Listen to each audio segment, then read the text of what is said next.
The chapter is equality. तो democracy का एक बहुत इम्पॉर्टेंट फीचर है इक्वालिटी। इंडिया एक इतना बड़ा कंट्री है, सेक्युलर कंट्री है, मतलब उसके लिए हर रिलीजन इक्वल है। तो कॉन्स्टिट्यूशन भी बहुत सारा कोशिश करता है ये इंश्योर करने का कि कंट्री में इक्वालिटी मेंटेन रहे। तो उसी का एक फीचर है यूनिवर्सल एडल्ट फ्रेंचाइजी। क्या होता है universal adult franchise? All the citizens of India, ये उसका आंसर होगा, यहाँ से लेकर यहाँ तक। इंडिया में जो भी सिटीजन्स हैं 18 ईयर्स से अबव, वो सब वोट कर सकते हैं। ये मैटर नहीं करता कि उनका जेंडर क्या है, वो किस रिलीजन के हैं, उनका कास्ट क्या है। तो all citizens of India who are above the age of 18 years have the right to vote during elections irrespective of their caste, creed, class, religion और gender। तो इससे समझ में आता है कि इंडिया में लोगों को इक्वल माना जाता है। जो कोई डोमेस्टिक हेल्प के जैसे, मतलब सर्वेंट के जैसे काम कर रहा है, या कोई फार्मर है, कोई डॉक्टर है, कोई भी हो, गवर्नमेंट के लिए सब कोई इक्वल है। लेकिन फिर भी इनइक्वालिटी एग्जिस्ट करता है, क्योंकि सबका अपना अपना बिलीफ सिस्टम होता है। तो किस तरह का इनइक्वालिटी होता है? Kinds of inequality. जनरली दो तरह का इनइक्वालिटी है। One of the most common forms of inequality in India is the caste system. लोग जात के नाम पर जो अलग अलग करते हैं, upper caste, lower caste. Lower caste वाले लोगों को कितना बार मंदिर में एंट्री नहीं मिलता है, या उनको कोई टच नहीं करता। Rural areas, in rural areas in fact teachers भी डिस्क्रिमिनेट करते हैं। लोअर कास्ट के बच्चों को दूर बैठाते हैं या ज़मीन में बैठाते हैं, अपर कास्ट के बच्चों को बेंच में। इस तरह से काफ़ी कुछ होता है। जैसे ये एक एग्जाम्पल है ओम प्रकाश वाल्मीकि का। ये एक दलित राइटर है। दलित एक कास्ट है, लोअर कास्ट। तो ये उस कास्ट के बिलोंग करते हैं, उस कास्ट को, और ये एक राइटर है फेमस। ये अपने बारे में एक बुक लिखे हैं जूठन, जिसमें ये बताए हैं कि इनके साथ क्या क्या हुआ था। तो स्कूल डेज़ का बात बताते हैं कि उनको ज़मीन पे बैठाया जाता था, बाकी बच्चों से दूर, जबकि ये क्लास 4 में थे। और जो स्कूल का प्रिंसिपल था, हेड मास्टर, वो उनसे प्लेग्राउंड और स्कूल को साफ़ करवाता था, पोछा लगवाता था, क्योंकि ये दलित के थे। एक दिन इनके पापा देख लिए, तब वो प्रिंसिपल को कंप्लेन किए, तब जाकर हुआ। तो इस तरह का एक इनइक्वालिटी हुआ। दूसरा इनइक्वालिटी रिलीजन के नाम पर होता है। कभी कभी लोग क्या करते हैं, अगर हिंदू एरिया है तो वहाँ पर मुस्लिम को रहने के लिए लोग जगह नहीं देते हैं, या उनके हाथ का कुछ नहीं खाते हैं। या अगर मुस्लिम इलाका है तो वहाँ किसी दूसरे रिलीजन वालों को कभी कभी रहने के लिए नहीं दिया जाता है। रेंट पे जब प्लेस लेने जाते हैं तब इस तरह का बहुत प्रॉब्लम होता है। तो दूसरा इनइक्वालिटी है रिलीजन के नाम पर। जब when people are treated unequally, their dignity is violated. उनका इज़्ज़त ख़राब होता है, उनका इज़्ज़त चला जाता है। सोसाइटी में ज़रूरी है कि सबको इक्वल रेस्पेक्ट और डिग्निटी मिले, क्योंकि सब एक ही कंट्री के सिटीज़न हैं। Democratic inequality in India. तो डेमोक्रेसी मतलब क्या है? फ्री एंड फेयर रूल होना चाहिए, लोगों के द्वारा ही रूल होगा। तो वहाँ पर सबको इक्वली ट्रीट करना पड़ेगा, सबको इक्वल पॉलिटिकल राइट्स मिलता है, इक्वल वोटिंग राइट्स मिलता है। जुडिशियरी जो है, लॉ, वो किसी को ऊंचा या नीचा नहीं समझता। Article 15 of the Indian constitution ensures equality to every citizen.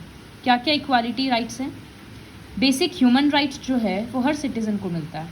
Right to freedom, right to speech, right to religion, इस तरह का राइट टू इक्वालिटी, ये सारा राइट्स सबके लिए है। किसी भी सिटीजन के बीच में डिस्क्रिमिनेशन नहीं होता on the basis of religion, race, caste, sex और प्लेस ऑफ बर्थ या स्टेट।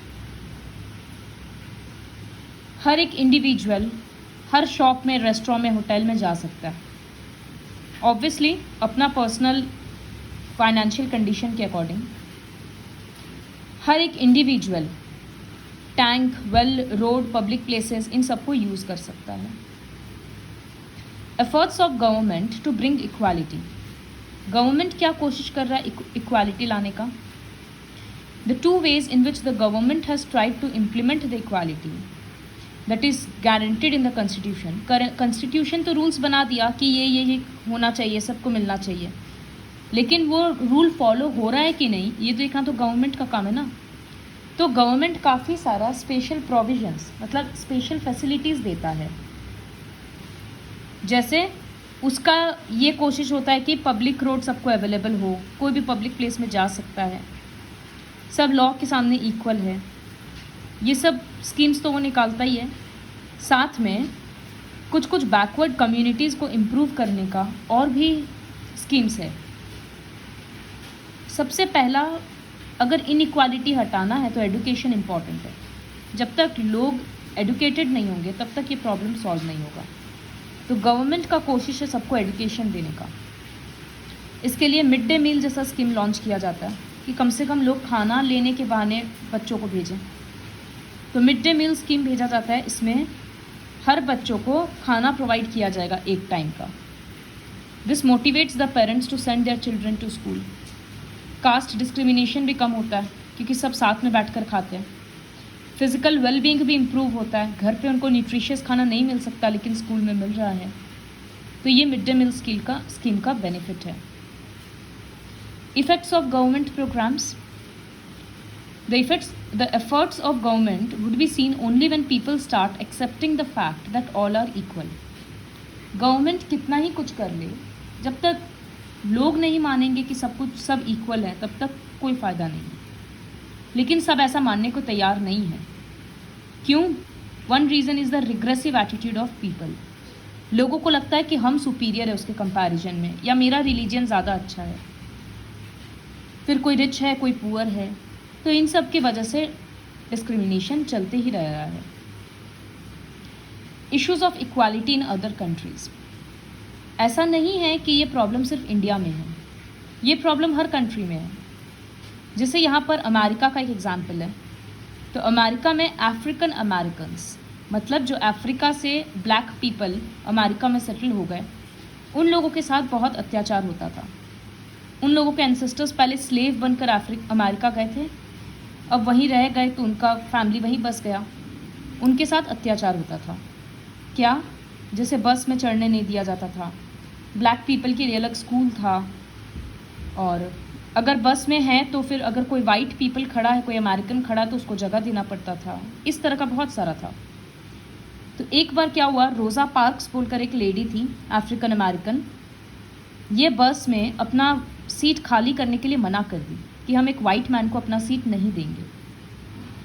इससे सिविल राइट्स मूवमेंट स्टार्ट हुआ, the civil rights act of 1964 of America. फिर फाइनली ये जो डिस्क्रिमिनेशन था इसको ख़त्म किया गया और ऐसा बोला गया, ऐसा लॉ बनाया गया कि अफ्रीकन अमेरिकन चिल्ड्रन भी अमेरिकन चिल्ड्रन के साथ स्कूल जा सकते हैं। ये सेपरेट स्कूल होने का, सेपरेट बस का, सेपरेट रेस्टोरेंट, इन सब का ज़रूरत नहीं है। Democracy inculcates its values in the minds and heart of the people. Democracy सिर्फ इक्वालिटी के ऊपर बेस्ड है कि पावर भी सबके हाथ में, एक इंसान के हाथ में नहीं होना चाहिए, डिवाइडेड होना चाहिए। तो वही इक्वालिटी लाने का कोशिश करता है। There are always communities and individuals trying to expand the idea of democracy and pushing for a greater recognition of equality on existing as well as new issues. हर फील्ड में इक्वालिटी लाने का बहुत ज़रूरत है, तब जाकर कंट्री का डेवलपमेंट होगा। देखो यहाँ लिखा है, तमिलनाडु पहला स्टेट था जो mid day meal scheme implement किया। फिर 2001 में सुप्रीम कोर्ट हर स्टेट गवर्नमेंट को बोला कि 6 मंथ्स के अंदर ये स्कीम सबको इम्प्लीमेंट करना है, क्योंकि ये बहुत इफ़ेक्टिव स्कीम है।